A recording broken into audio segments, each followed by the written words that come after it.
Hello modeling people. My last diorama looked something like this. And after 2 summer content and 1 report video, it's finally time to start a new, let's say serious project. As I said, I will move out of my comfort zone with this one, but we will talk about the scene later. First, we need to build the vehicle. It will be this Jeep Willys MB from Tamiya. No aftermarket, no fancy stuff. But I want to put it in a realistic pose. We will be cutting, gluing, modifying and even frying parts in order to make our Jeep look like it's entering a sharp right turn at high velocity. So, let's dig into it.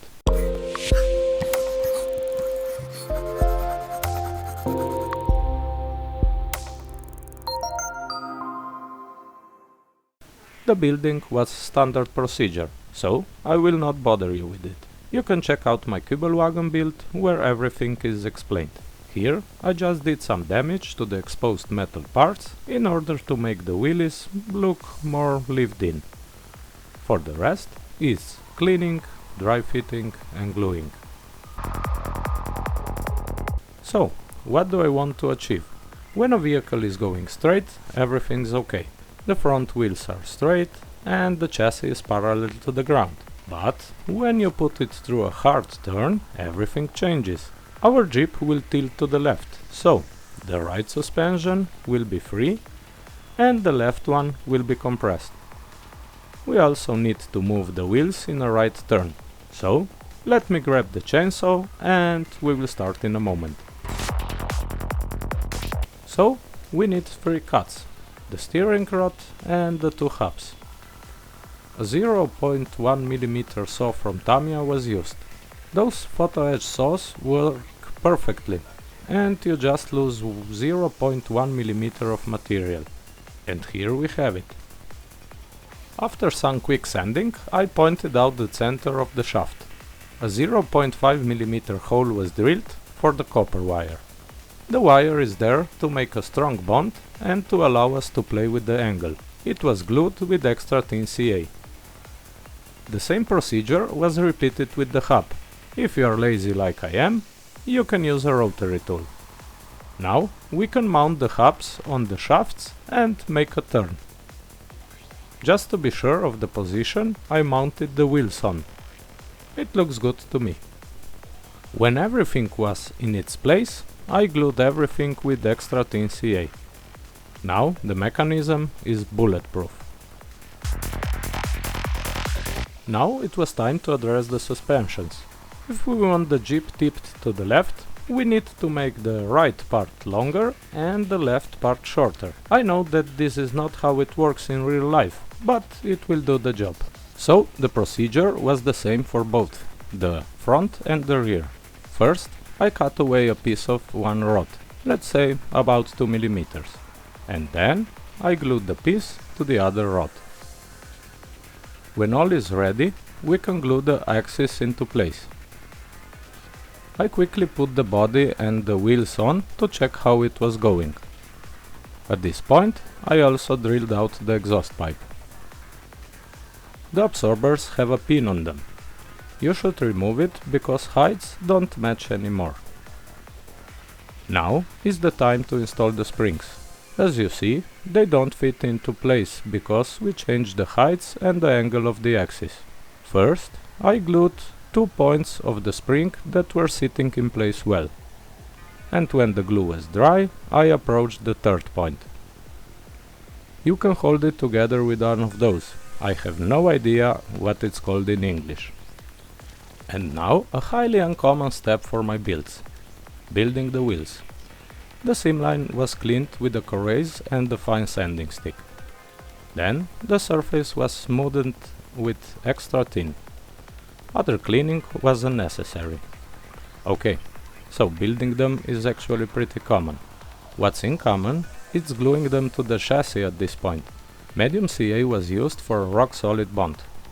But we need a rolling chassis at this point because now we will try to simulate tires smashed because of the force in the curve.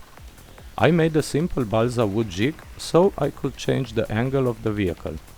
We will put it on 2 wheels. I know that this is exaggerated, but if you want some show in 1/35th scale, you must push things a little bit. I think we are ready for the frying pan. Before we move to the frying, I need your attention. First of all, I owe you a big thank you because we passed 1000 subscribers here on YouTube. Whoa! Second, you can now follow me on Instagram, where you can help me spread the word about the channel. And the third and most important thing, I launched a Patreon page.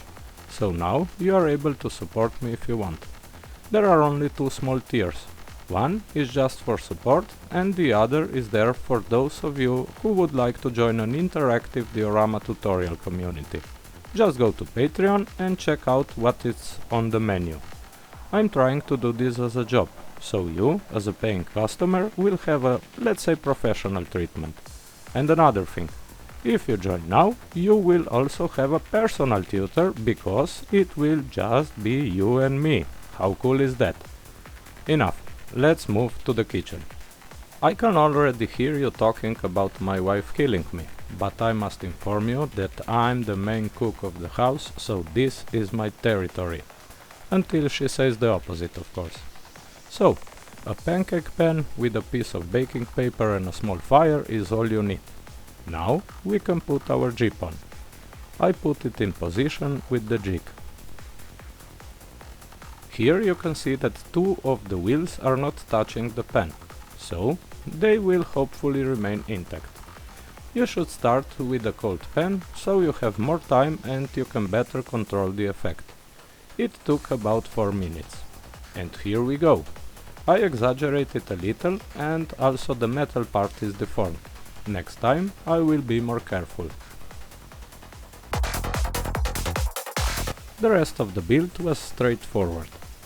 As a Tamiya kit, it goes together very well. I couldn't resist doing some other damage to the bodywork. I just used the pillars to deform parts that could get damaged during the service.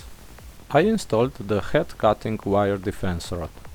It was welded in the field, so we will simulate a weld. Tamiya smooth 2-part epoxy was mixed for good. Then I made little worms with the help of 2 styrene sheets. Keep them wet in order to avoid sticking. The worms were installed with a toothpick and squeezed in place. Because of the field welding, I did my best to make a slappy weld with my sculpting tool. Again, I kept the Jeep in easy-to-paint sub-assemblies.